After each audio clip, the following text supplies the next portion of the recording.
Hey, welcome to the OnStage Colorado Podcast. I'm Alex Miller here with arts reporter Toni Tresca. Hey, Toni, happy Saturday morning. Hey, Alex, great to be here with you. Yeah, so we're recording on June 22nd, and I think we're going to post a little early this week just because of some of our interview is about someone who's performing on Tuesday, so maybe just try and give a little bit more lead time. So Toni and I, we were both at Frozen, Disney's Frozen at the Buell the other night, which is, I think it was the first time for both of us, and, of course, Frozen's been around for a while, but holy cow, great show. I mean, best costume change ever.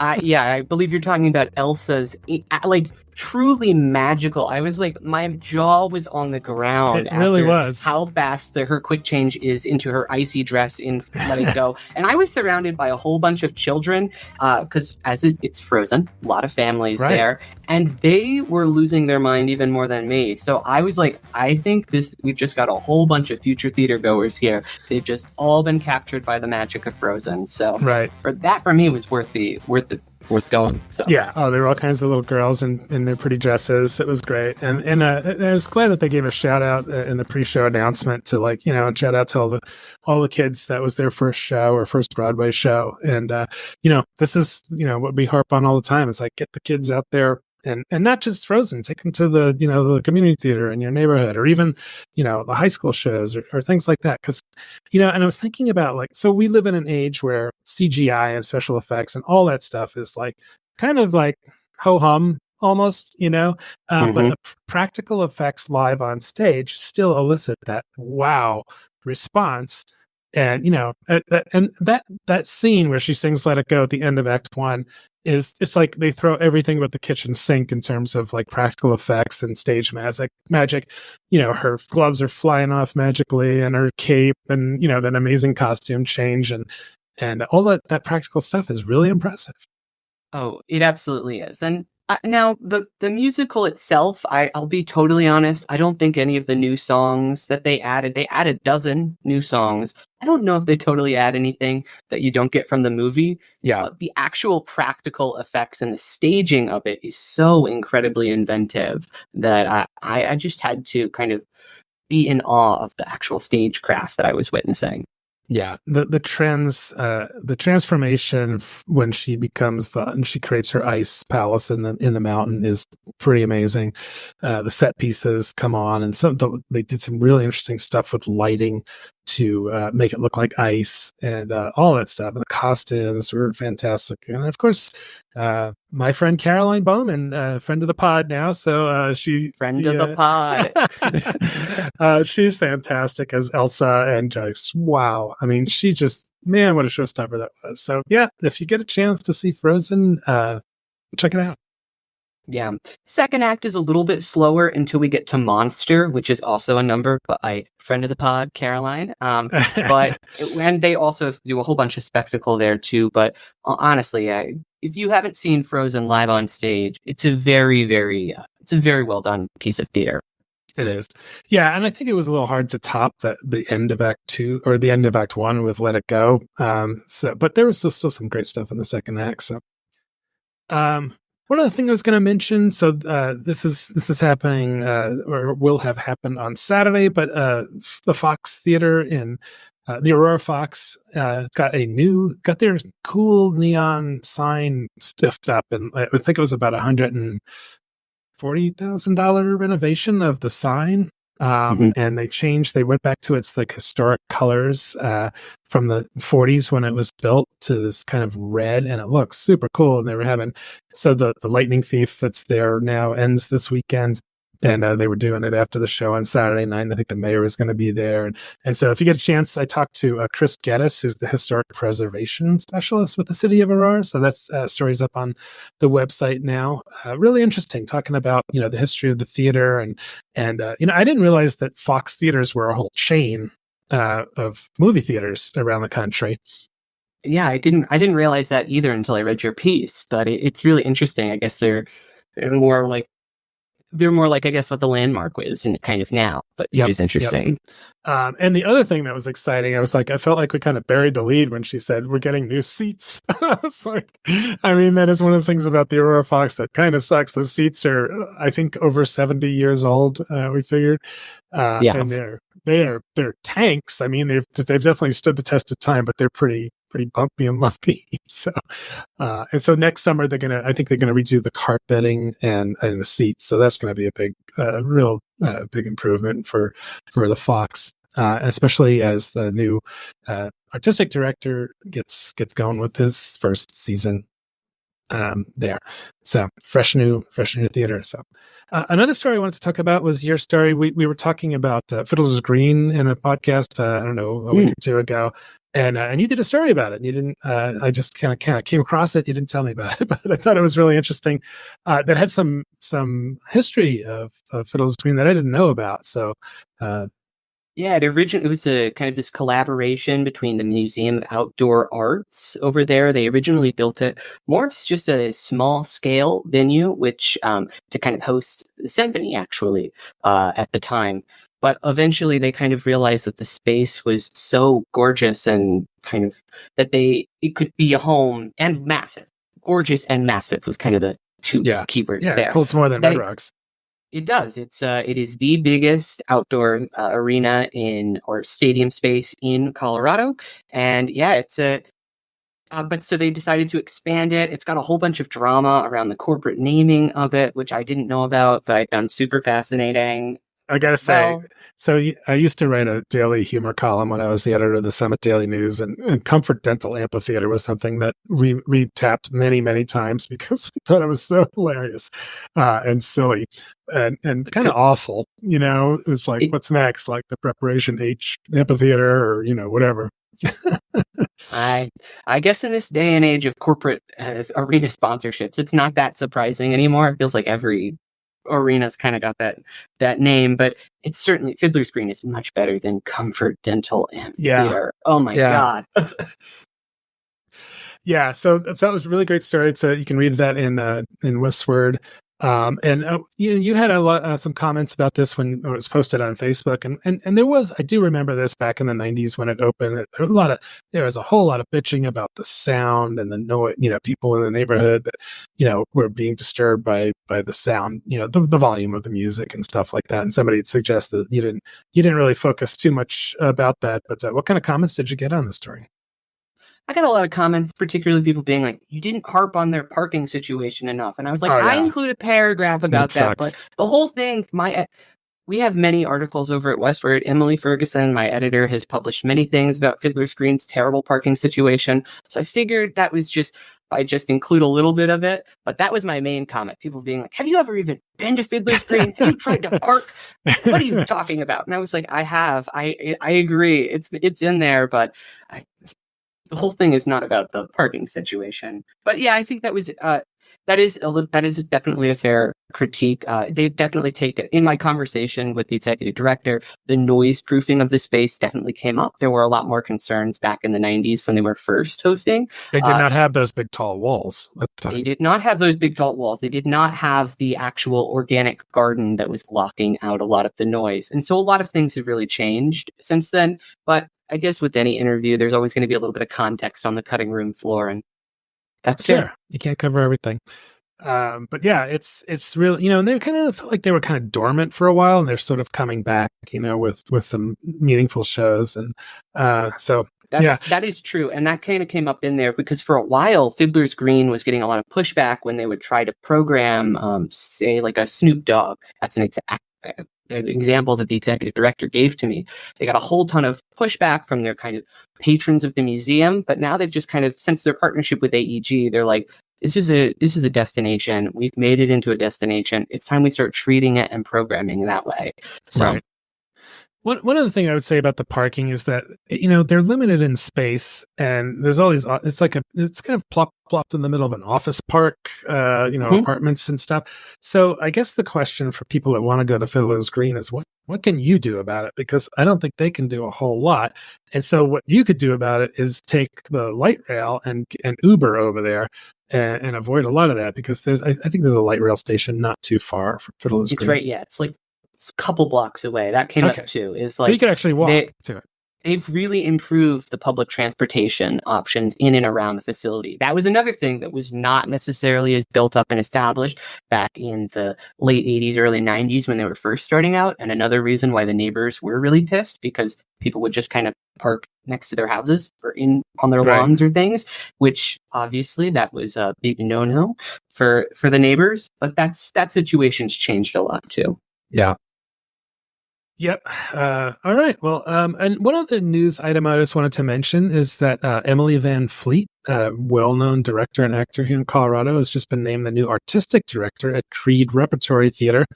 And so she's done a lot on stage at Creed, and she's been on stage all over Colorado. So I think it's an excellent choice because, they had a little bit of upheaval down there. And Kate Berry's been the interim artistic director for a while, and she's kind of moved back into a role as marketing. So congrats to Emily, and hope you like Creed.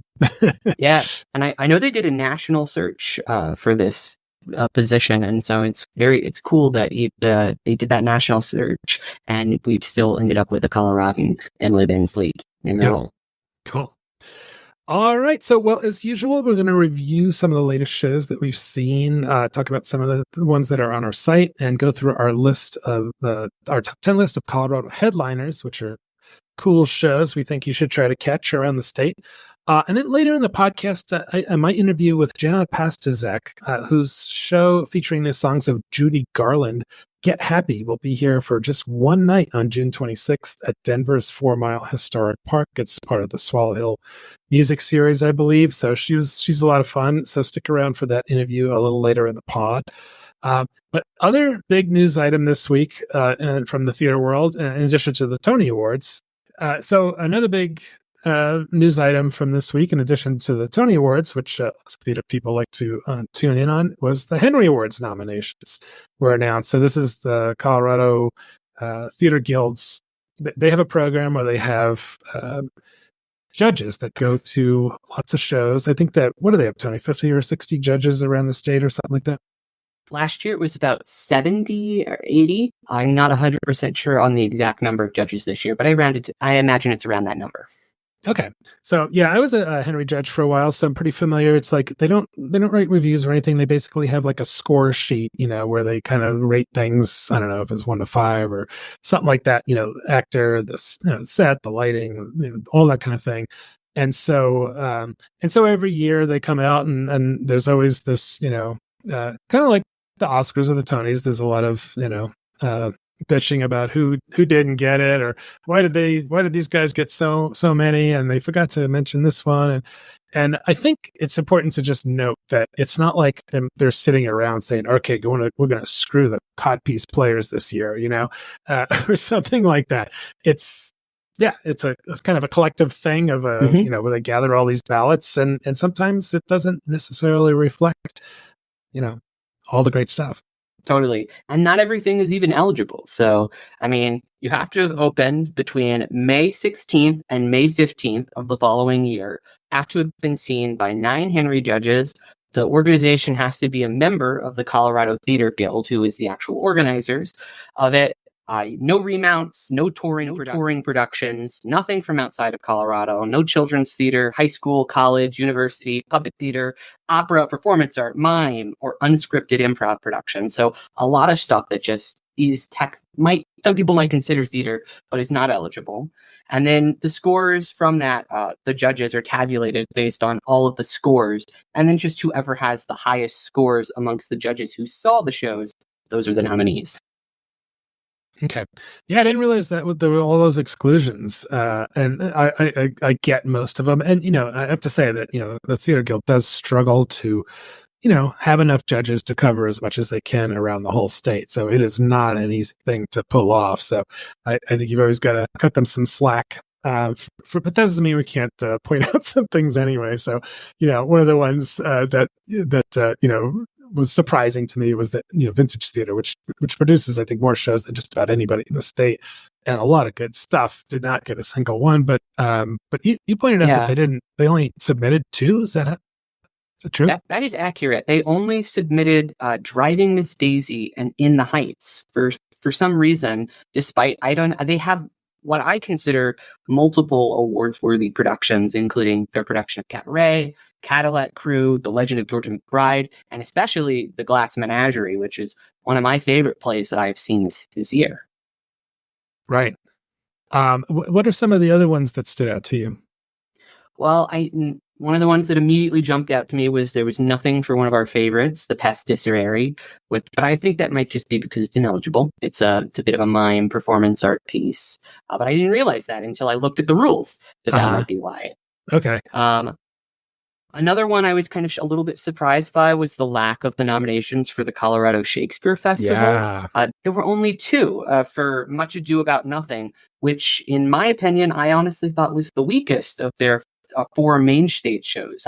Where was King Lear? What about Winter's Tale or One Man, Two Governors? I thought that those shows were they featured really impressive scenic design, lighting, acting, direction all around. And so it was interesting to see that they were kind of completely shut out. Yeah. Yeah. And, I didn't see Lear or Winter's Tale, but One Man, Two Governors was one of my very favorite shows from last year. Very, very well done comedy. So, so who knows, how these things come about. But, another one was the Town Hall Arts Center that didn't, they had some great shows this season that weren't included as well. And you called out that, BDT Stage thought they might have got a little more love as kind of, since as they went out of business, essentially.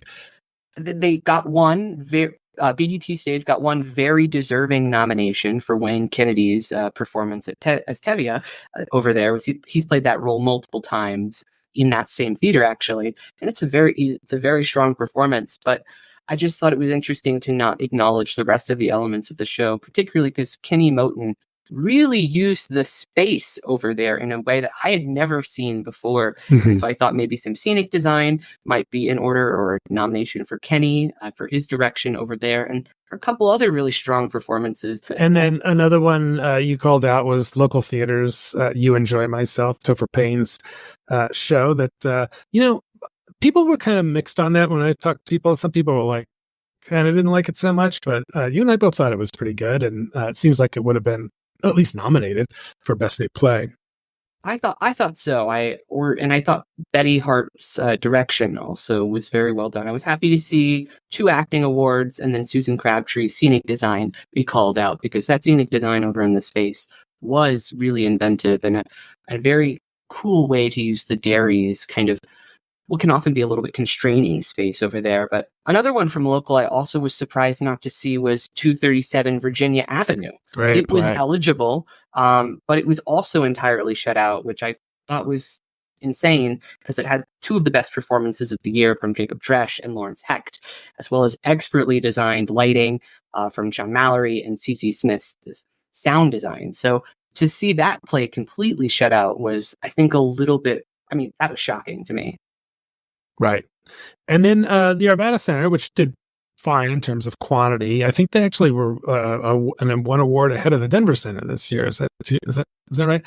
I think that's right. Yeah, but you had some thoughts about that as well. What did you think of what they got from all of their shows? I saw a lot of bemoaning online about the lack of nominations for the Arvada Center's plays, The Laramie Project, as well as Noises Off. But I don't know. I think I kind of tend to agree with the Henry judges on that. I wasn't super impressed with either of those productions. I was more disappointed that Kenny Moten's production of Cinderella wasn't recognized more broadly. So good. It's truly, he completely reinvented that show. And so to just see it get a couple of nominations here or there, whereas while the Henry judges opted for a much safer, albeit very well done, Beautiful, The Carole King Story, and the Natasha Pierre and the Great Comet, which was very experimental, particularly for that black box space, but just a little bit safer than what I thought Kenny did with Cinderella, which I just had never seen with the revival. Mm-hmm.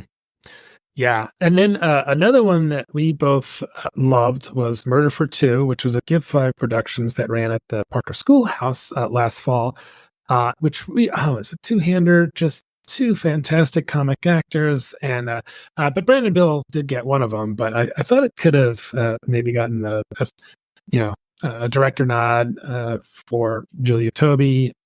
Totally.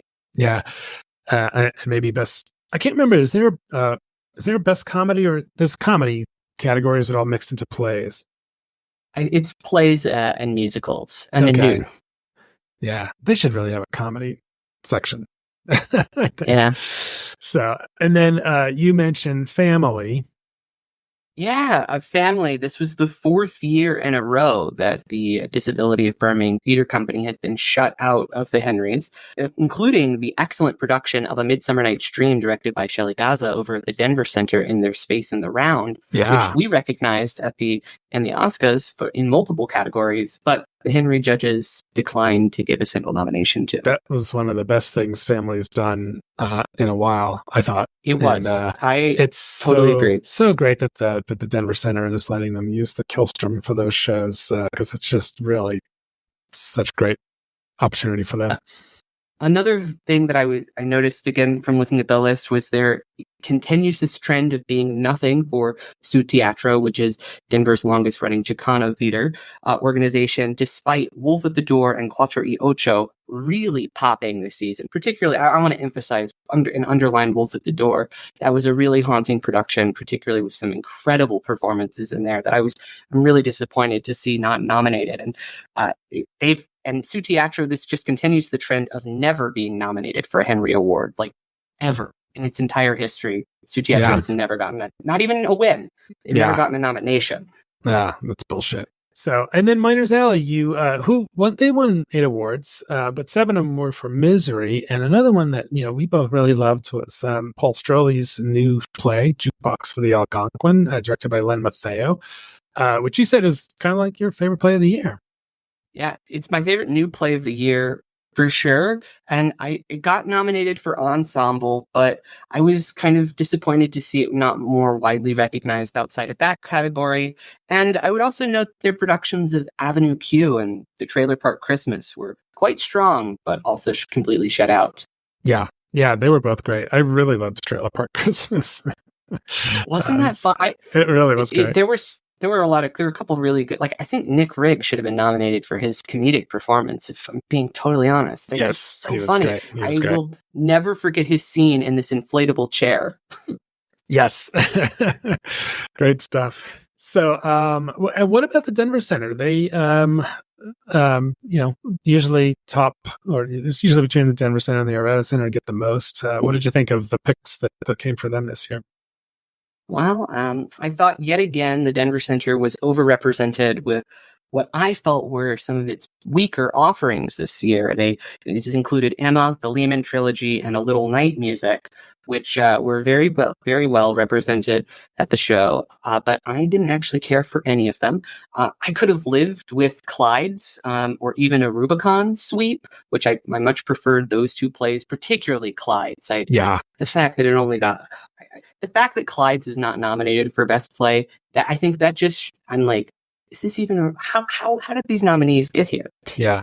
I kind of feel like Clyde's was the best thing at DCPA Theater last year, or at least the one I enjoyed the most. I totally agree. I think it's the best, my favorite thing I've seen at the Denver Center in a couple years. I thought that the sound design and the actual impressive scenic design of how they actually literally built a real functioning kitchen on stage that these actors could move and maneuver around was so impeccably well done. And so it was very disappointing to not see that production honored in favor of, again, I guess this is just kind of a reoccurring theme, I think, of this year's Henry's, the much safer picks of Emma, Lehman Trilogy, A Little Night Music. Yeah, Lehman Trilogy is one of those shows that came in with a lot of hype. So, when I wrote my review, I tried to look at it like I'd never heard any of that hype and just kind of, judge it on its merits, and it had a lot of great aspects to it, but it wasn't this perfect, play. So what about outside the Denver area? There were a couple of good nods to some of the ones, but it's always a little, I don't know, underrepresented. Yeah, a little bit sparse outside the Denver metro area for sure. I think it's in part because two of the strongest companies outside of Denver, Candlelight Dinner Playhouse in Johnstown and Theater Silco over in Silverthorne, chose not to participate. Again, they've been doing this for a little while now. So I think when you don't have those two powerhouses, maybe it counts for it a little bit. But then Colorado Springs, they got 9 nominations that the town did, split between 4 different companies, which I still think is very underrepresentative of the work that's happening down there. I agree. Like you mentioned, Brackenridge had a very strong showing this year with 8 nominations, as did... What did I say? You said Brackenridge. Did I say Breckenridge? Breckenridge? No, you said Brackenridge. You got to say Brackenridge. Brackenridge? Brackenridge. Yeah, it's an E. Okay. Okay, yeah. Though Brackenridge, did I say it right? Yeah, the Brackenridge Backstage Theater. Okay. Though Brackenridge Backstage Theater, they did have a strong showing with 8 nominations, as did OpenStage up in Fort Collins. Thunder River over in Carbondale earned 6, while Creed and Rocky Mountain Rep only got 3 each. So, right. Yeah, some great theaters there. I think, Thunder River in Carbondale under Missy Moore as the artistic director is really kind of surging. They did some great stuff last year, and right now they just stood up a POTUS, or for every for every dumbass that gets elected, there's 7 women trying to keep him alive, or something like that. Something like that. Yeah, and they just shared a photo of some of the photos from the show, and I just laughed just looking at the photo. It looks like that's a hoot. And then we talked about where we sat on the bus. That had this this one-hander with this amazing actor. Yeah. And which was, I was glad to see that the show in which they created a live mixtape every night on stage actually did get a sound design nomination, because if it didn't, I mean, what are we even doing here? But it was disappointing. That show has some of the more experimental lighting and scenic design elements that I had seen all year. And then I didn't actually see the main actress. I saw their understudy, so I can't weigh in on that central performance. But I thought the production, not my cup of tea per se, but very well executed. Mm-hmm. Well, let's look at the glass half full. What were some of the things that Henry's recognized that you were happy about? Very, very happy to see friend of the pod, 2 Cent Lion's production of Clink Clink get a ton of love. Yeah, that's a favorite of both of ours. And that great company play by Kevin Douglas. Yeah, absolutely. It's this really heartwarming piece that's very thoughtful, and so I was very happy that they recognized that from a relatively new company as well too. So yeah, that was cool to see. Yeah, it's interesting. Clink Clink's actually been around for a couple of years, but I guess it wasn't really eligible until it moved out of the University of Denver, where it started, into People's Building, right? I actually think it has to do with how many performances they did, because you have to do more than 8 performances, I believe, in order to be eligible. And I think when they did it over at DU, they only had 6. They only did 2 weekends. Yeah. So that's not an eligible production in that case. Well, plus a university play, which makes it doubly ineligible. So it had a second life there. So another one that you mentioned was Coal Country from Betsy. They opened their season last year with that. Yeah, 5 nominations there, though I was confused. No ensemble nomination, because it really is an ensemble show. It is the ensemble. Yeah. It's an ensemble show. They spotlighted a couple of individual actors, which I thought they were deserving, but definitely thought the ensemble could have gone to Coal Country as well. Excited to see the minutes there for best play and ensemble. Such a funny play. Such a good play. Yeah. Although direction, I think, could have also been thrown that way as well. Uh-huh. Misery over at Miners Alley, we've talked about it a little bit already. I was very happy to see that got 7, including very well-deserved sound nomination. That sound in that play is what I will be thinking about for years to come. Really? Okay. And so it was I thought the rest of the play was very well done too. I don't want to discount that, but I just thought that what John Hauser did with the sound design and creating a soundscape in that play was truly terrifying. Yeah. I'm also happy to see Natasha Pierre in the great comic. Yeah. With a ton. That's great. And then another theater that we don't hear a ton about, Platte Valley Players in Brighton. So you pointed out that they had this real original production of Man of La Mancha set in a homeless encampment. It was incredible. It's another one very a la Kenny Moten's Cinderella, in which I was like, I've never seen Man of La Mancha quite like this before, and I honestly don't know if I ever will again. I was very, very happy to see that smaller production recognized with 5 acting nominations. Though, if it's so strong, why no Best Musical? Where's the Best Director? Although I guess Kelly Van Osprey, very, very well represented throughout the rest of the list, so she's probably not sweating no nomination here. Yep. Yeah, and then you mentioned Truth Be Told, Curious, another great show from Curious this year. This was another great one. Yeah, very happy for Christy Montour Larson, who directed, and Karen Slack, who starred. And this wasn't maybe one of the more buzzy productions over at Curious this year, but I thought in terms of just pure acting ability, it was definitely one of the strongest. It was a two-hander with Karen and Jada Susanna Dixon, and I just thought the play really, really worked. Mm-hmm. All right. Overall, I mean, I think it was a decent year. I think a lot of the good shows were picked, but what were some of your kind of main takeaways? Yeah, I think it was a pretty strong year. I don't know. I guess I didn't see the Music Man, but when your productions like The Music Man are getting so many nominations, I just really kind of brings to mind, is it quality, or is it kind of comfort and safety, and that the judges are kind of looking for? And I think based off of looking at the rest of the nominees that I did see, it seems to me that the Henry judges have a little bit of a bias for comfort. There's nothing wrong with that. That is just, I think that's, from looking at the nominations, that's kind of what they lean towards.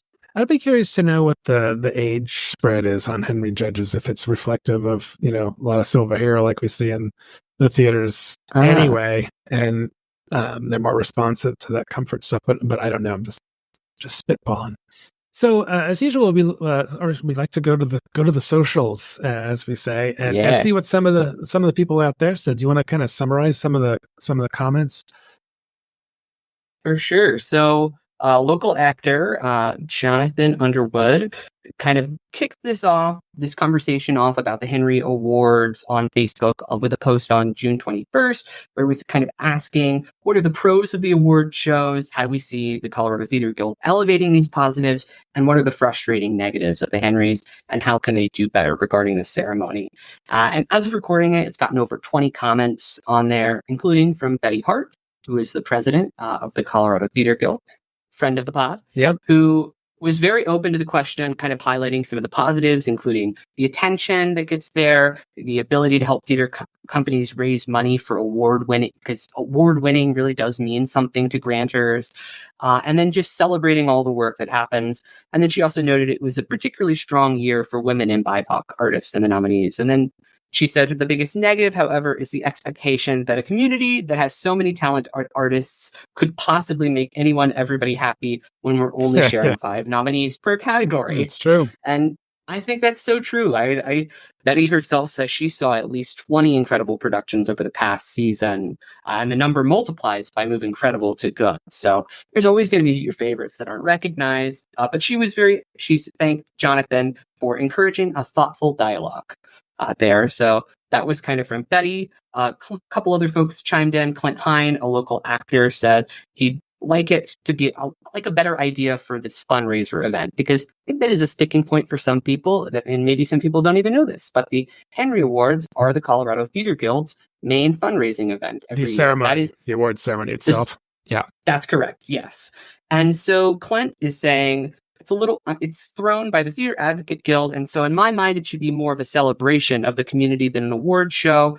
He kind of maybe suggesting that theaters get one musical number from the past year to submit, have some stories of the year, still keep the Lifetime Achievement Award and Theater Person of the Year in memoriam, but maybe having a little bit more of a section where people can talk to each other, companies can actually advertise and get the word out about what's going on. So it's a little bit less divisive and more community building, Clint suggested.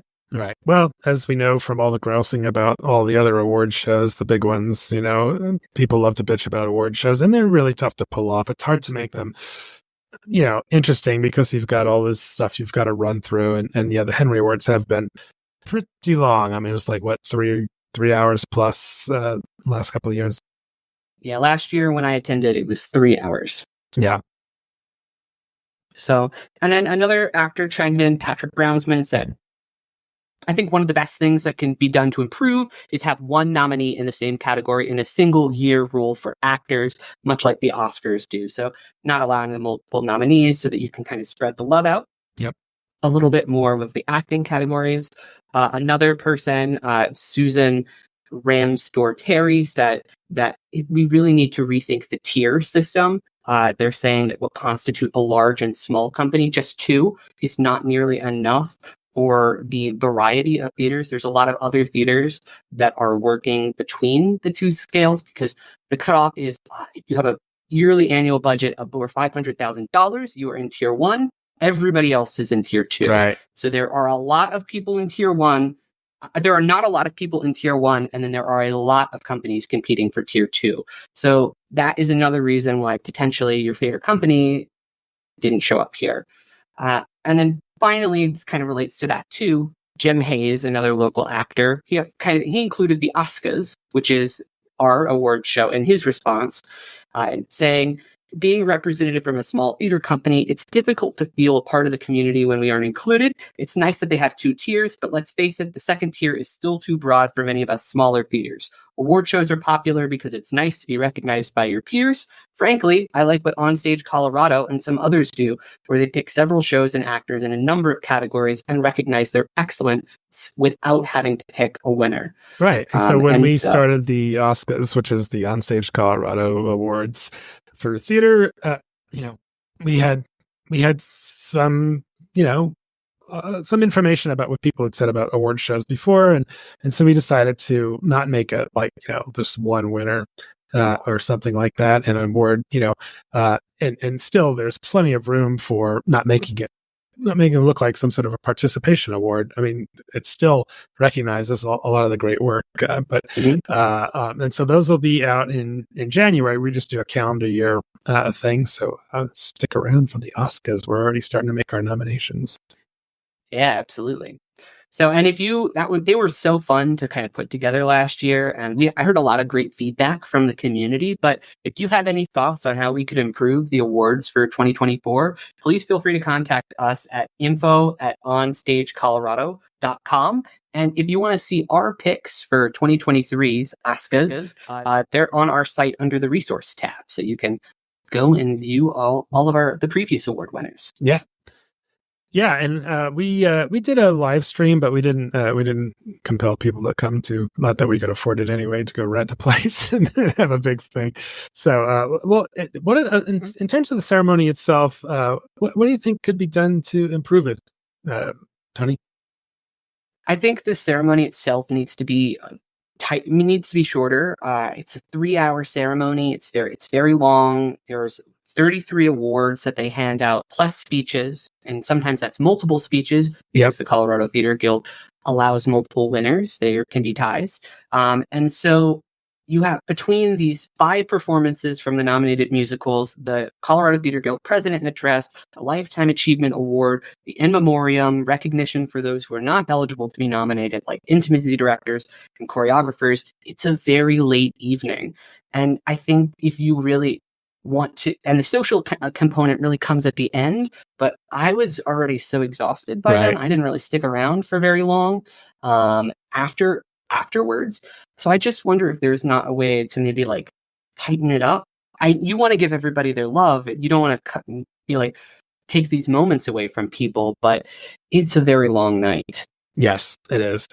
I honestly, I don't know that I'm going to go this year, just because I don't know. I'm not a big awards show person in general, and it is a lot to sit through for something that I can get in the press release right afterwards. So, which doesn't mean to say that I don't completely support all these folks, but I show my support in different ways by, running OnStage Colorado.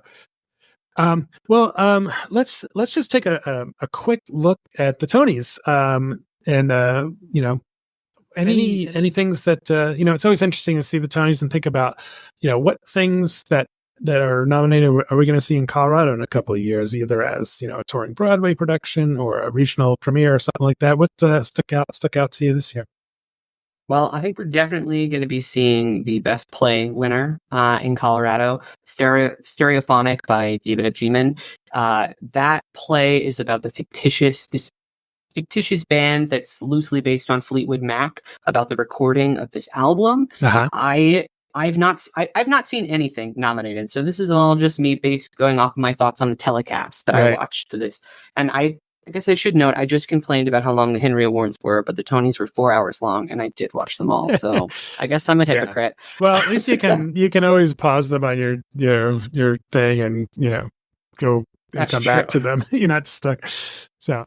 That one, Stereophonic, it's something that I've always found intriguing is I'd love to see how a band cuts an album and what's behind that. So it sounds like a great topic that I'd definitely be curious to check that out.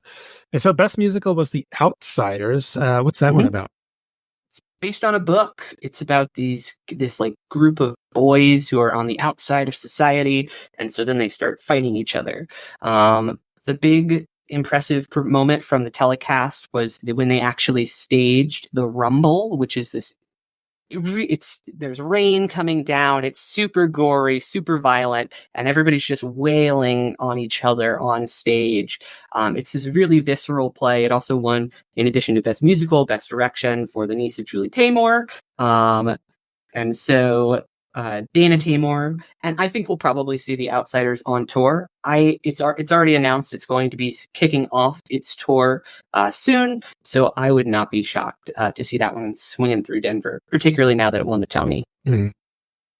All right, and then another one we've talked about, Merrily We Roll Along, got Best Revival, and we talked a little bit about how Richard Linklater is doing this long-term project to make a film of that one, which is pretty cool. Another one that kind of got a little buzz was that a featured actor in a play for Merrily We Roll Along, or in a musical. It was Daniel Radcliffe of Harry Potter fame, who's really, for someone who was in such an iconic role, he's done a great job of separating himself from that and creating a career, post Harry Potter, which was be tough. You could just sit on your pile of money somewhere, and he's still out there. For sure. One of his first things he did right out the gate after his Harry Potter fame was the play Equus, which is the really weird kind of horse play. Yep. And so I had a friend who was like, "Did you know Harry Potter is butt-ass naked doing some weird horseplay on Broadway right now?" And I was like, what? What are you talking about? And now he's just kind of continued that trajectory, and it worked for him. Yep. Tony Award winner, Daniel Radcliffe. Some weird horseplay. That's the description that comes under Equus. That's been a long time. Dylan Silko did that a long time ago, but I haven't seen it in a while. So. All right. Well, that's all we can say about awards for now. We've gone on, kind of like an awards ceremony. So we're going to take a quick break. And when we come back, we'll look at our Colorado headliners, plus my interview with Jenna Pastuszek for Get Happy. So stick around. We'll be right back. All right. Welcome back to the OnStage Colorado podcast. I'm Alex Miller here with Toni Tresca, and it's time for our Colorado headliners, the top 10 shows that we think you should think about seeing around the state. So my first headliner is the Crows Fest Summer Theater Festival. So this is the Upstart Crow Theater in Boulder, and so they're doing a little play festival. It opened this weekend. There's a second week of shows coming June 26th through the 30th at the Dairy, and so there's going to be drama, comedy, dance, music. An oasis for the mind, body, and soul, it says. So if you want to see a kind of a bunch of stuff in one place this weekend is coming up, check out Upstart Crow. It's their Crow Fest Summer Theater Festival. Very cool. And I know they've got a couple of people who performed at Fringe as a part of that festival as well. So if you're like me and missed Fringe, this could be a good opportunity to catch up. Yeah. So My first headliner pick is the Pirates of Penzance over at Central City Opera in Central City. This is the classic Gilbert and Sullivan opera featuring the very, very popular Major General song that I don't know about you, but my first theater teacher ever, one of my first assignments was learning that song. Oh, to yeah. memorize it It's and a then tongue perform it twister. for the class. Oh, yeah. So I have very fond memories of this music. And so this will be opening June 29th. This is the kickoff of Central City Opera's Summer Festival, and it runs through August 4th. So you've got plenty of time to kind of head up to Central City and check it out. Yeah. Pirates of Penzance, one of the great Gilbert and Sullivan light operas that very, very accessible, a lot of fun. So my next one is Shakespeare's Two Gents, going on at the University of Colorado Springs, Colorado Springs ENT Center. And this is actually going to be at various locations around, Southern Colorado, the Springs, Pueblo, and it goes through July 6th, and it's a free 65 minutes, all ages, outdoor. I think most of them are outdoors. I'm not sure if it's a riff on Two Gentlemen from Verona or something, but it looks like a lot of fun. So I would check out the ENT Center's website and just see where it's performing to check out Shakespeare's Two Gents. Yeah.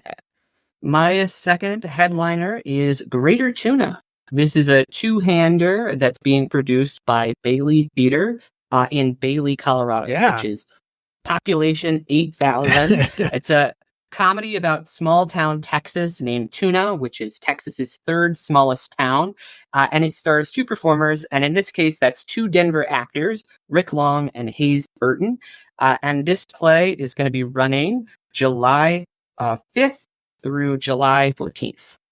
So is that right? I think it goes longer than that because we're actually going to go to that. We're going to go. The 17th, maybe. So, Greater Tuna has been around for a long time, but, really, I'm excited to go. I've never been to the Bailey Theater. They've been around for, I think, about 5 years. It's a beautiful drive up there. So, definitely looking forward to checking out Greater Tuna, which is it's a really great show. It's just funny as hell. There's a couple of outshoots of it, like Tuna Christmas, and I think there might be one other. So, the next headliner I was going to mention was the Millibo Ice Cream Theater. So this is the Millibo Art Theater in Colorado Springs, and so their head guy Jim Jackson he's a clown. That's like his main thing, and so they do a lot of kid friendly, family friendly stuff there. So I mean, this is a show where you watch a fun show with a clown doing bubble stuff, and then you get ice cream afterwards. So what's not to love about that? So that's going on at the Millibo Art Theater. That sounds great. Yeah. June 29th through July 21st on Saturday and Sundays. Yeah. So if you like late night talk show hosts, then my next headliner pick is going to be for you because it's Good Night Denver over at Dude IDK Studios in Denver. The log line is Imagine the Tonight Show with $100 budget. And it's all themed about Denver. So it's hosted by Miriam Moreno as she tries to navigate this month in Denver's news. The headlining comedian is David Gorby with a surprise musical guest and Lee Robinson from the local Dictopia, who is going to be performing a traditional stand-up set. It's only one night. It's going to be June 28th at 8 p.m. and you can catch me there. Because I'm excited to see this. It's in a very cool space. Dude IDK Studios is kind of a new home for comedy over there. It's run by the former general manager of Comedy Works.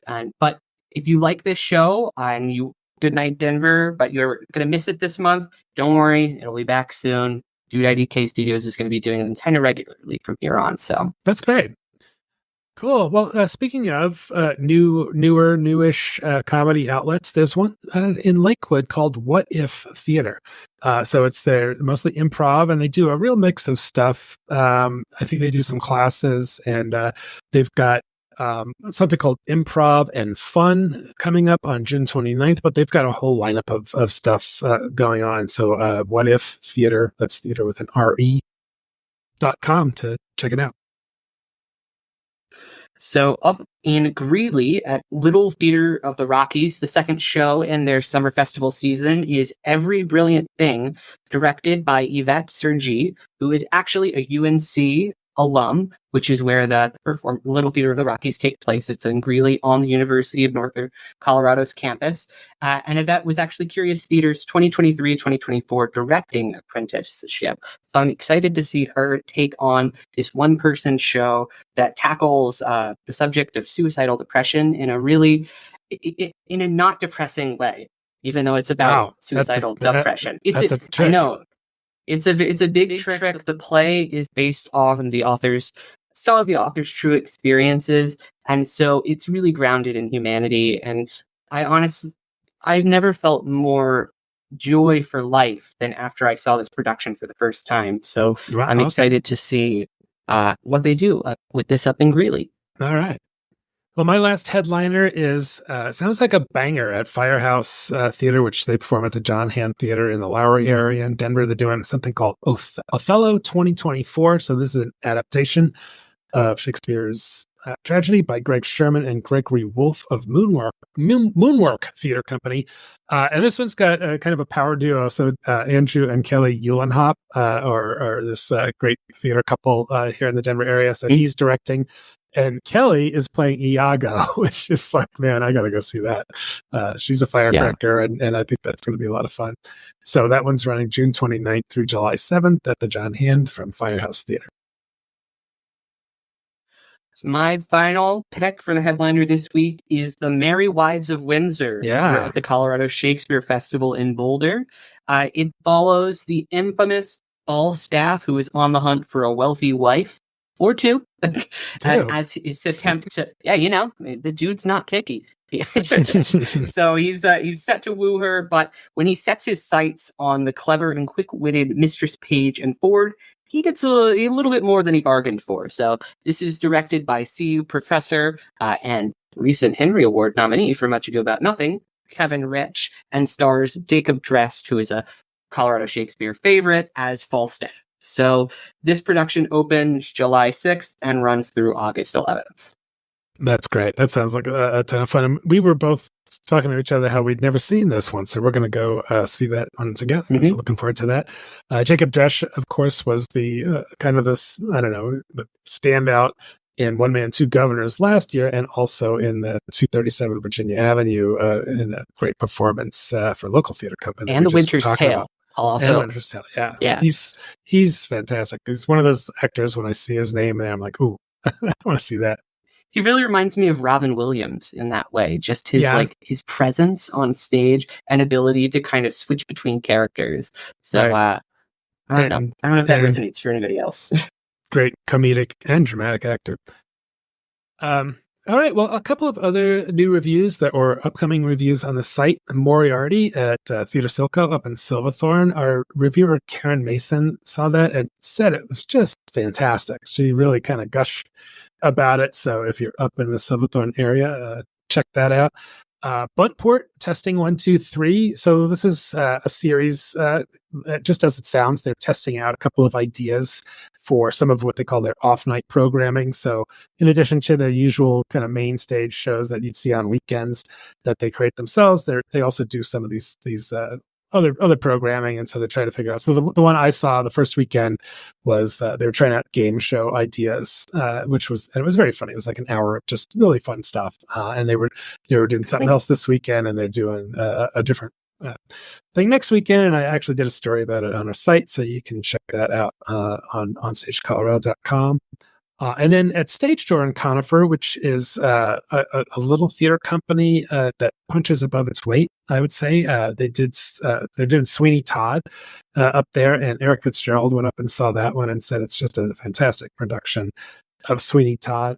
And then our reviewer, Judith Sears, is going to go, and we talked about this last week, she's going to see the Darling Donkey Derby at the Butte Theater in Cripple Creek to see what the melodrama is like up there. So all kinds of stuff going on out there in Colorado theater land. So you can check out all that stuff and find our calendar on our website. So, all right. Well, hold on. We're going to get to my interview with Jenna Pastuszek and learn all about her show, Get Happy, about Judy Garland. So hold on. We'll have that in just a sec here.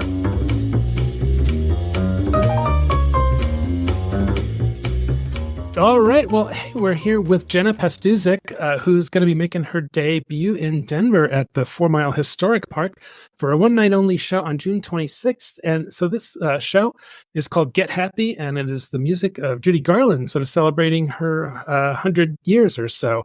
So thanks for being on the podcast, Jenna. It's great to see you, although you're a little dark there. Yes, this is coming at you live from my voiceover booth where there is no light. Thank you so much for having me, Alex. We are celebrating Judy's 102nd birthday. She actually turned 102 on Monday, June 10th. Yeah, so I was curious when your publicist reached out to me, and I was like, wow, that sounds really interesting, because I have to say that my knowledge of Judy Garland begins and ends with The Wizard of Oz. I didn't know much about her career after that. So you're going to be so you did this show at Theater Silco up in Silverthorne, as well as at Thunder River Theater Company up in Carbondale, both theaters I know pretty well. So how did the shows go up there? Fantastic. I actually came out to Colorado for the first time, or Colorado, as y'all say, in June 2017. I was there to do a production of Sister Act up at what was Lake Dillon Theater Company, and now Theater Silco. Okay. And I had an amazing time. The story is that I showed up on a Sunday night and was picked up and driven up the mountain. And then on Monday morning, I woke up in Keystone, where we were staying, and we drove down the mountain, and suddenly we drove through Lake Dillon, and I look out the window and I was like, wait, that's where I am this summer? This is going to be amazing. And so I had a wonderful time working there, and have just tried to get back to Colorado as much as I can ever since, discovering its incredibleness. And so while I was there, I became friends with Chris Alleman and Josh Blanchard, who used to run it, and, begged, borrowed, and stealed to let them have me back. And so during the pandemic, I saw that they were pivoting to doing outdoor concerts in that beautiful kind of like wooden box that they've built outside. And so I said, listen, I'll be driving through Colorado on my way out from New York to California. I would love to stop by and sing if I can. And they said, yeah, we'd love to have you. So it was a BYO lawn chair event, and it was this awesome show and just a thrill to be back. And then I actually had the great fortune of, when I did Sister Act, working with Bob and Wendy Moore. And so Bob and Wendy came to the show, and then Bob said, you have to let my daughter Missy know that you're doing this, because this would also be great at Thunder River, and any excuse to get to hang out with Bob. And so I befriended the amazing Missy Moore, and she invited us out to do the show at the TRTC New Year's Eve gala that they did last year. And so we did 2 performances, and it was incredible. It was actually, I think, my first time actually in Colorado in the winter, which is kind of funny. So your home base is in New York, in the city? Yes. I live in Brooklyn. It's an amazing borough. If you haven't been, come check it out. Anyway, well, let's talk about Judy Garland. So the show is Get Happy. And so Judy Garland's 100th birthday would have been, what, a year or 2 ago or something like that? 2 years ago. Yep. Yeah. I was looking through some of the material, and so she was sometimes referred to as the world's greatest entertainer. And what can you tell us about what was it about her that you might have given her that title? Wow. Well, Judy's career really transcended all mediums. She was obviously she grew up doing vaudeville, and then shortly after that they moved to LA, and then that's where she was discovered by MGM and then became a film star. But then it really wasn't so she did a lot of that, but then she also began this epic concert career in the 50s and 60s, and then it finally also ended in the Judy Garland television show. So she performed in a variety of mediums, which I think makes her an incredible entertainer, because instead of being master of one, she was master of all. And so nonetheless, like whatever medium she was appearing in, she still maintained the ability to connect with people. And she once said, "I'm a woman who wants to reach out my arms and take 40 million people in them." And I think that's really why people can see her as the world's greatest entertainer, because there was never a veil put over her. It was never as if she was untouchable. Instead, on her television show, in her concerts, in any interviews that she did, she was always very present. That also made her 2 hours late sometimes because she was, going through something. But she eventually showed up. She put on a cute little neck scarf and she sang her way through it. And she stayed real and honest and present. And so I think people really felt taken care of by this human. She wasn't just a robot. She was an actual person living and breathing and looking at them. And so I think that really elevated her status in terms of, perhaps the other Hollywood elite around her in that time period, because she was doing something different and daring to just be herself. Yeah, I think I've heard Frank Sinatra had that reputation too, that people in the audience felt like he was singing to them, and that was kind of part of his fame. But tell me about the songs. Now, she didn't write her own songs? Did she have a particular songwriter she worked with, or? She did. With MGM, I think the studio hired a lot of songwriting teams. But if you look through her catalog, she did sing a lot of Harold Arlen songs. She sung a lot of Gershwin. And also what's really fun about Judy in singing through her catalog is she started singing in the 30s. She sang in the 30s, the 40s, the 50s, and the 60s.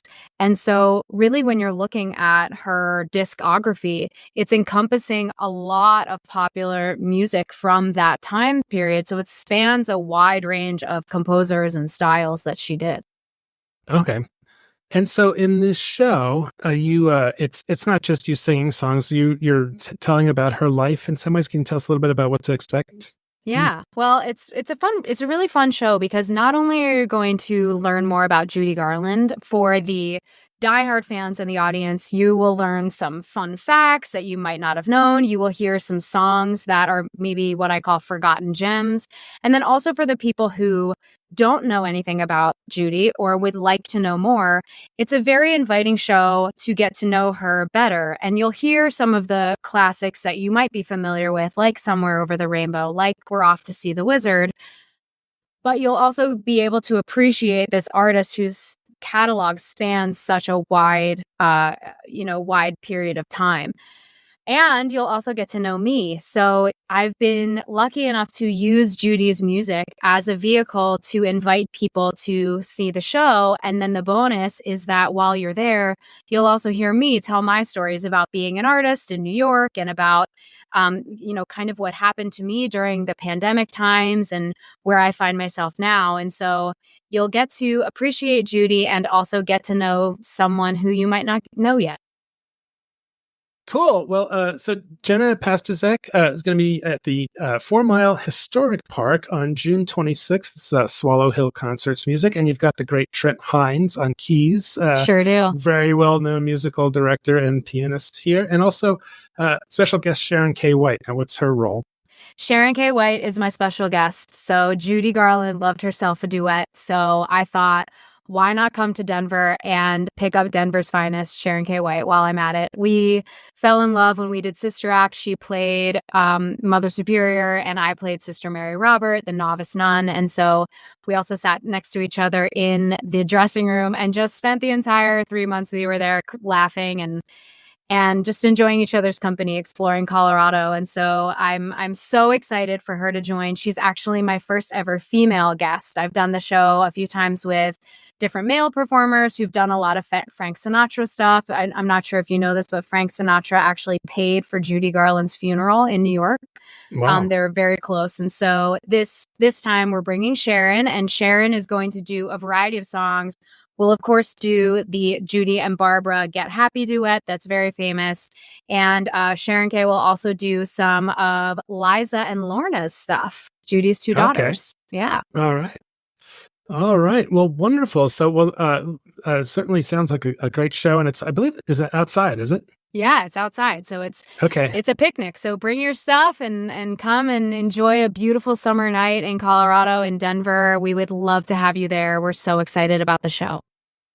All right. Well, Jenna, thanks so much for being on the OnStage Colorado podcast and for taking the time to talk to us. We really appreciate it. Thanks for having me, Alex. I look forward to coming back when I come back to Colorado. Okay, well, that's it for this week's episode. Thanks so much for Jenna to come on and talk about her show. That sounds like a really interesting way to spend an evening, hearing the songs of Judy Garland, if that's your thing. So thanks for being on, Jenna. Please subscribe to the OnStage Colorado podcast wherever you get your audio stuff, and let other people who love theater know about us. And be sure to check out all the reviews, news, other podcast episodes, and our full statewide theater calendar on the website at onstagecolorado.com. Yeah. And if you have any thoughts on the podcast, please feel free to share them with us on our social medias or via email at info@onstagecolorado.com. We'll read any comments you send our way, and we love to hear from you. Absolutely. So, all right. Well, I'm Alex Miller. And I'm Toni Tresca, and we'll see you at the show. Heck yeah.